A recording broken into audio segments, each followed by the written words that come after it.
சங்கர் அப்படிங்கிறவங்க நீங்கள் பார்த்துருக்கீங்கன்னா திரைப்படத்துறையிலே நிறைய பேர் இருக்காங்க சங்கருங்கிறவங்க. சங்கரில் பார்த்தீங்கன்னாக்கா எப்படின்னு கேட்டிங்கனாக்கா, வாழ்க்கையில் எளிமை நிலைமையிலேருந்து ஏற்படக்கூடிய ரொம்ப ஏழ்மை நிலையிலேருந்து எளிமை நிலையிலேருந்து மிக பிரம்மாண்டமான ஒரு வளர்ச்சி அடையக்கூடியவங்களாக இருப்பாங்க. இவங்களுக்கு எங்கே பிரச்சனை வரும் அப்படின்னு கேட்டிங்கனாக்கா, திருமணத்தில் எந்த பிரச்சனையும் வராது, செல்வ நிலையில் எந்த பிரச்சனையும் வராது. அடுத்து வரக்கூடிய அடுத்த தலைமுறையில் தன்னுடைய பொண்ணுக்கோ பையனுக்கோ வாழ்க்கையை அமைச்சு கொடுக்கும்போது தான் பிரச்சனைகள் வரும். இவங்களுக்கு எப்பயுமே அடுத்த தலைமுறைகள் பிரச்சனைகள் தான் இவங்க வாழ்க்கையில் மன உளைச்சலை ஏற்படுத்துமே தவிர்த்து இவங்களுடைய வாழ்க்கையை சும்மா அதாவது சாமானியர்லேருந்து சீமானாகக்கூடிய ஒரு தன்மையுடையவங்க. ஸோ இவங்க வாழ்க்கையை பொறுத்த வரைக்கும், விவாத வாழ்க்கையை பொறுத்த வரைக்கும் எந்த லக்ஸுரி திங்கும் எல்லாமே சிறப்பாக இருக்கும். ஆனால் எங்கே ஃபெயிலியர் ஆகுனாக்கா, அடுத்த தலைமுறையினர் ஒரு சரியானபடி இவங்க நினச்ச மாதிரி மகனோ மகளோ அமையவே மாட்டாங்க. ஸோ அந்த இடத்துல தான் இவங்க தடுமாற ஆரம்பிப்பாங்க.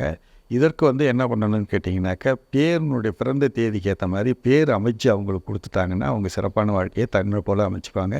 இல்லைன்னா அந்த ட்ரபிள் இவங்களுக்கு வாழ்நாள் முழுக்க பாதிச்சுக்கிட்டு இருந்தது தான் இதோடைய கருத்து.